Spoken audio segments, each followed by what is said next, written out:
Bismillahirrahmanirrahim. Assalamualaikum warahmatullahi wabarakatuh. Pemirsa, saya saat ini ada di lobi hotelnya Semesta di Semarang. Alhamdulillah nih, Allah kasih kita ngaji di sini karena mungkin ya Allah tahu kita lagi membangun, mendirikan dan mengembangkan hotel apartemen untuk haji dan umroh. Subhanallah. Pemirsa, jangan nggak percaya kalau semua urusan itu mudah di tangan Allah. Jangan nggak yakin kalau segala urusan itu gampang asal bersama Allah. Saya juga nggak pernah kepikiran gitu, kok bisa bikin hotel, punya apartemen ya, yang didedikasikan untuk haji dan umrah gitu ya, dan untuk masyarakat muslim yang pengen berlibur tapi sekalian mengaji, belajar, menikmati suasana religi. Gak pernah kebayang gitu. Tapi Allah kemudian memberikan itu semua. Atas izin Allah ketemu si fulan, ketemu si fulan, ketemu si fulan, dan didukung oleh saudara-saudara semua masyarakat setanah air yang pada ikutan patungan usaha ya, 10 juta berapa begitu, ternyata berdiri hotel itu. Subhanallah, pokoknya jangan gak percaya lah. Memang kadang-kadang kan kita begini ya. Ini sebelum kita ngaji nih tentang tambahan hadis seputar neraka ya. Saya sambil ya dikit-dikit lah memberi pelajaran tambahan buat diri saya. Begini pemirsa, kadang-kadang yang tidak percaya kepada kemampuan saudara, kepada kebisaan saudara adalah diri saudara sendiri. Saya kasih contoh. Ada orang datang ke kontrakan saudara, lalu saudara mendengar dia bicara, "Mas, tolong beli rumah saya." Saudara malah menolak. "Wah mas, salah nawarin sampean. Masa saya ditawarin, rumah aja kayak gini masih ngontrak. Dari mana mas? Tak mungkin lah bisa beli rumah." Gimana? Orang saja sudah nawarin, artinya kan dia percaya sama ente bisa beli. Dan dia kan yang menggerakkan Allah, berarti Allah juga percaya ente bisa beli. Dan Allah bakal kasih duit, tapi gara-gara gak percaya ya udah. Saya punya teman, Effendi namanya, gak punya mobil awalnya. Temennya datang pakai jazz, disolawatin. Datang lagi pakai jazz, disolawatin. Datang lagi pakai jazz, disolawatin. Pindah mobilnya. Pindah mobilnya dari mobilnya Yasir jadi pindah mobilnya Effendi. Oh, subhanallah. Emang begitu, asal kita percaya. Makanya kalau saya tuh ya ketika bangun pesantren segala macam, bangun aja sih bilang. Persoalannya bukan persoalan duit ada atau tidak, persoalannya ente mau percaya nggak kalau ente bisa bangun. Ente mau percaya nggak kalau ente punya rezeki gitu. Saya tuh kalau melihat tanah kosong yang saya lihat Allah bisa bangunin itu aja. Nggak mau ngelihat duit. Kalau duit ya udah nggak ada aja begitu. Tapi kalau ngelihat Allah pasti ada terus kan.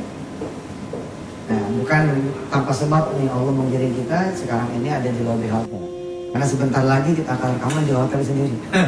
Hotelnya ente semua, patungan sama aneh.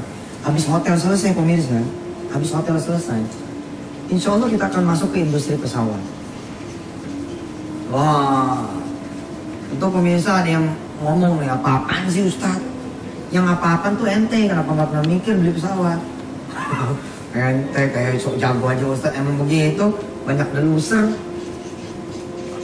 Saya tidak perlu mengerti tentang industri pesawat. Kan ada yang mengerti industri pesawat. Karena itu saya mengundang saudara-saudara yang mengerti untuk bareng sama saya membangun industri pesawat. Ustadz, yang udah jago aja pada rontok. Enggak lah. Usaha itu asal ada Allah di dalamnya nggak bakal rontok. Kenapa rontok? Allah nggak ada. Karyawan pada kagak sholat tepat waktu. Karyawan pada kagak sholat duha. Yang punyanya mabuk melulu, berzina terus. Ya nggak bakalan benar usaha apa juga. Sama seperti hal cara mikirnya sederhana aja. Saya nggak punya duit, tapi ada Allah. Dan saya punya ente, punya saudara semua, punya bapak-bapak dan ibu-ibu semua, orang-orang tua saya yang sekarang ini melihat. Saya punya Allah, punya jamaah. Saya tinggal bilang, berdoa kepada Allah, ya Allah, mudah-mudahan ada jamaah-jamaah yang punya duit yang kau percayakan bisa ikutan sama saya patungan hotel jadi. Terus siapa yang mau operasikan hotel? Yang mau operasikan hotel ini kan profesional di bidang hotel toh. Ada orang-orang yang sudah bekerja malang melintang di hotel, mereka yang saya pekerjakan. Nah, yang saya lakukan adalah menghubungkan antara jamaah profesional, pengelola hotel, sama duit, lalu dibungkus dengan persaudaraan dalam agamanya Allah. Jangan. Pesawat juga begitu. Saya beli pesawat ini punya Allah, punya jamaah. Setiap bulan itu lebih kurang 40.000 jemaah umroh berangkat ke Tanah Suci. 8 bulan loh setiap tahun kurang lebih nih, minus haji. Kalau haji kan 4 bulan perai tuh, Mekah, Madinah ditutup, tidak buat umroh. Nah yang haji, yang umroh itu 40.000 tiap bulan. Selama 8 bulan, berarti berapa orang tuh? Berapa orang gue mikir coba? 40.000 sebulan kali 8 bulan, 300 berapa? 320.000 jemaah umroh setiap tahun. Lah kalau setiap orang patungan 1 juta aja buat beli pesawat, maka udah dapat 1 pesawat baru. Lah kalau kita belinya bukan pesawat baru, pesawat second udah jadi 2 jadi 3. Loh, yang jalanin siapa Ustaz ya? Yang jalanin maskapai lah. Titip aja sama dia, selesai. Ngomong neraka malah jadi ngomong hotel. Apalah, ini ilmu buat saudara. Kalau saudara ditawarin nih, "Men, beli mobil gue dong." Jangan bilang gak ada duit. Bilang aja sama dia, "Insyaallah, berapa duit?" 70 juta. Oh, yaudah, ntar aneh minta dulu deh. Minta sama siapa? Minta sama Allah. Minta sama Allah. Emang kita kenal sama Allah? Kenal, lu mah kagak relasi sama Allah. Makanya jual mobil. Nanti ya, terusin lagi setelah yang berikutnya. Silakan.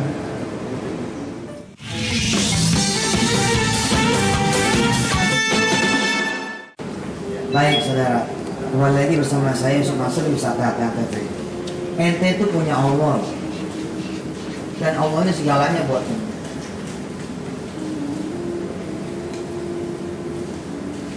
Jadi ketika saudara ditawarkan misalkan mobil, rumah, jangan bilang gak ada duit, bilang aja Insya Allah. Berapa duit mobilnya gitu?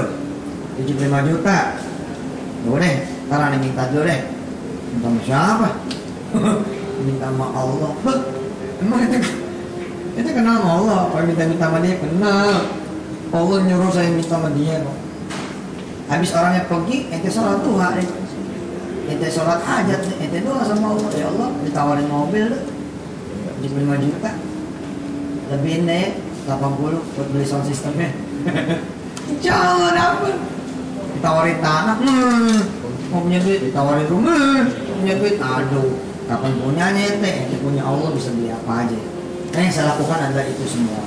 Saya bikin yang namanya patungan usaha. Sebenarnya saya mengajarkan kepada Indonesia bersatu. Alaikum bil jamaah.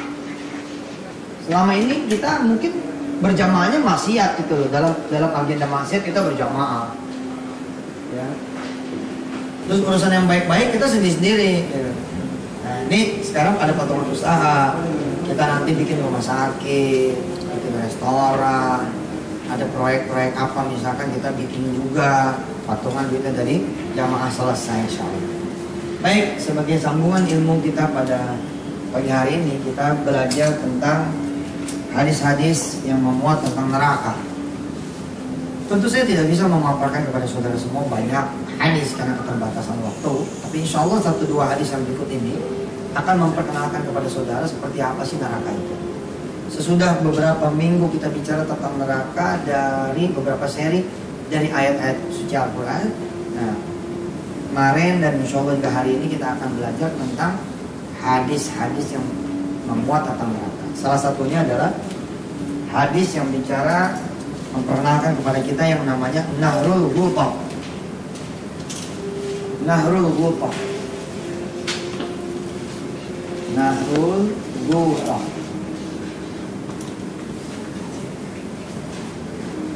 Ini sungai, sejenis sungai yang ada di neraka. Jangan pernah bermimpi saudara. Ngelihat aja jangan sampai ente. Nahrul Ghutah ini jangan sampai ente lihat. Ya. Coba dulu baca dulu Nahrul Ghutah. Nahrul Ghutah. Jangan sampai aneh doain ente nggak pernah melihat ini. Nah, lu jangan sampai. Kalau bisa kita ngelihat sungai-sungai di surga aja lah. Ya, sungai madu, sungai yang bening airnya, sungai yang enak. Kalau kita ke Lido, kalau kita ke sungai apa yang bagus, kita ngelihat sungai yang hitam aja udah 4. Ini bukan sekedar sungai hitam nih. Kan sungai-sungai di Jakarta subhanallah, masya Allah ya. Ada sungai yang nggak ada airnya juga, malah jadi aspal sama sungai. Dilebarin jalanan. Apa sih Nahlul Ghutah? Wala Rasulullah sallallahu alaihi wasallam. Salah satu la yadkhuluna al-jannata. 1. Mudminu khamrin. 2. Wa qati'u rahmin. 3. Wa musaddiqun bis-sahri. Bersabda Rasulullah, ada 3 golongan yang tidak masuk surga. Siapa itu? Yang terus-menerus minum arak. Jangan salah loh, hari ini tuh hotel mana coba? Kecuali sedikit hotel yang tidak ada minuman keras, alkohol dan sebangsanya. Makanya saya bangga nih mau hotel Semesta. Coba lihat tuh, kagak ada tuh.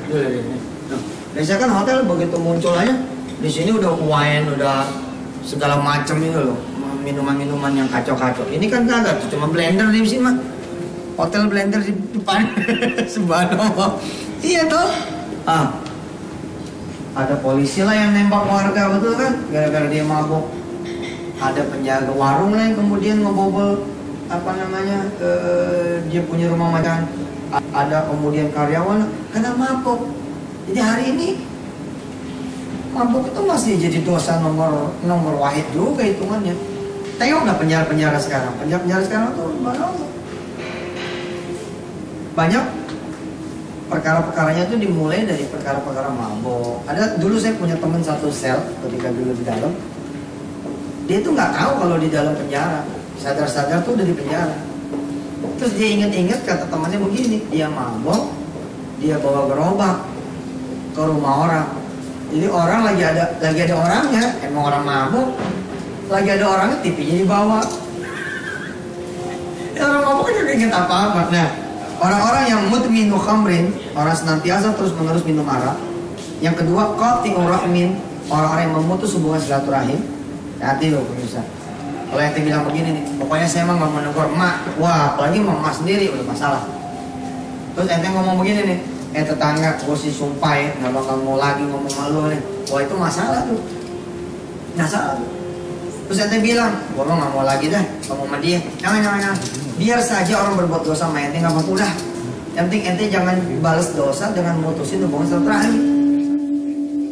Kalau gara-gara orang lain berbuat dosa, ente malah mutusin hubungan silaturahmi, udah ente dijahatin, ente masuk neraka juga, rugi kan? Paham nggak? Jadi karyawan dipecat, ya udah mau ngapain? Jangan sampai silaturahim itu putus gitu. Tapi kan ada hak kita. Oke, kalau ada hak tuntut, tapi silaturahim jangan diputusin. Hubungan antara istri dengan bekas suami, suami dengan bekas istri, ya, atau mantu dengan bekas mertua, tetap jangan diputusin, silaturahim jalan. Kenapa? Kalau kita dalam mata rantai silaturahim ada yang putus, maka saudara-saudara itu masuklah pada kategori tidak akan masuk surga. Nah, ada satu lagi pemirsa, ada satu lagi, tapi insya Allah kita akan bahas satu lagi. Silakan.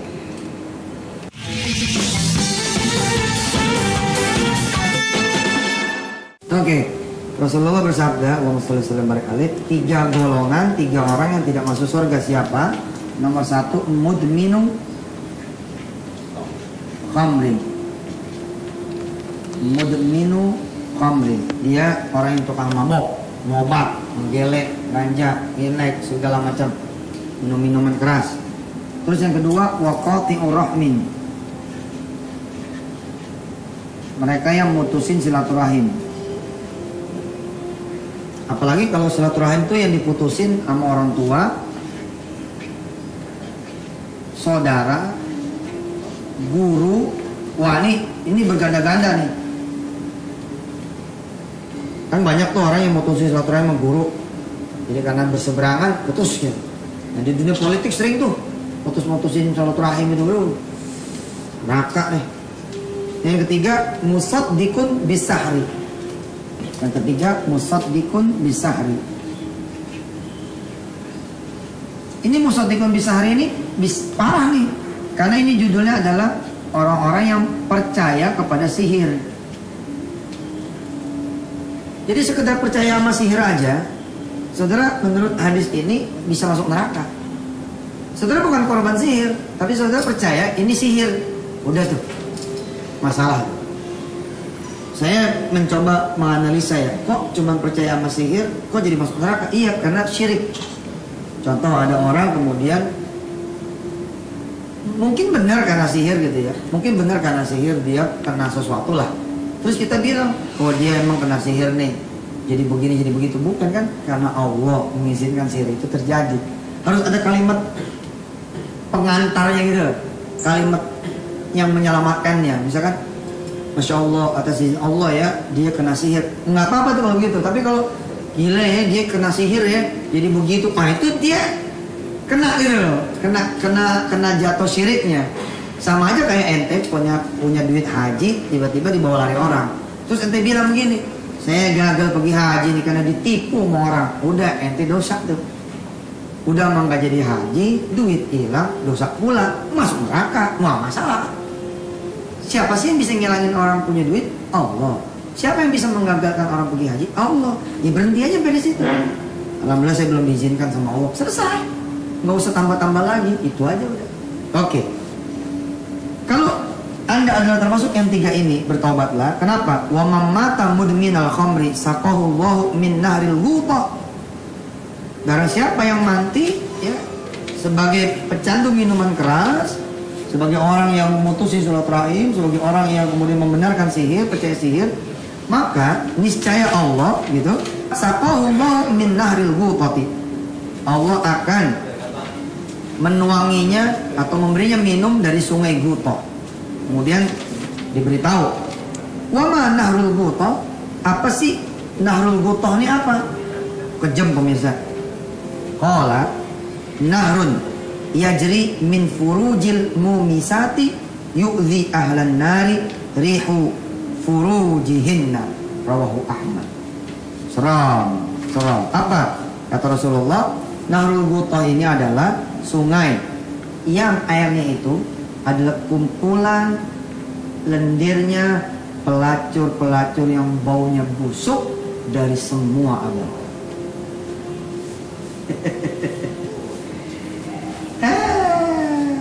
Minuman ente itu. Saya emang ngebayangin ini udah geli banget itu. Ya maaf ya, nggak perlu kita pertajam lah pembahasan ini. Tapi ente ngebayang lah kira-kira. Kalau air lendir kemaluannya para pelacur dari seluruh zaman dikumpulin dan dibanyakkan oleh Allah dengan izin Allah jadi air sungai, disebut nahrul Guto, tiba-tiba jadi minuman ente. Ayo yang pada mabok berhenti. Hah? Kalau gara-gara ngedele, mabok, ganja, terus ente ditangkap ya, kayaknya masih nggak seberapa kali. Karena dipenjarakan makan juga, makannya sama yang di luar. Makanya orang gak jerak-jerak tuh, ini cuma begitu doang katanya. Ada lagi yang punya kekuatan angka, duit, mungkin bisa berkolusi misalkan dengan aparat penegak hukum yang mudah-mudahan sekarang sudah tidak lagi ya. Tapi kalau di neraka bisa lari bos, mau diapain itu? Mendingan ente jadi tamu hotel, disuguhin ya? Apa namanya itu namanya? Ronde. Ah, begitu dah. Sebagai penutup nih, Anda mau ngidangin ente buat minum ronde, mau nggak? Oke, nih, saya kasih ente minuman ronde. Nah, pemirsa, kita bagi-bagi ronde. Ini namanya ronde, khas apa Semarang. Sini. Oh, Boyolali. Sini. Kelihatannya tukang ronde asli yang ini nih. Ini mas, tak pesen ke pulau damel ke ronde. Oke. Siji ya. Ini loro lah. Loro. Ini, terus ini. Pemirsa, makanan-makanan gini loh yang ente mesti minum, jangan arak, jangan bir itu. Yang manis-manis ya. Kenapa diabetes? Udah manis ya. Pagi-pagi mau makan gini subhanallah kan. Pokoknya hidup tuh ya, nggak punya utang ya nggak? Pagi-pagi minum ronde begini, makan ronde, terus duit semiliar aja gitu ya. Insya Allah dah, insya Allah. Alhamdulillah ya. Mau pemirsa ya, insya Allah mudah-mudahan kita ketemu lagi di lain waktu ya. Kita belum doa sama belum doa, besok aja doa dan doanya ya. Assalamualaikum warahmatullahi wabarakatuh. Waalaikumsalam.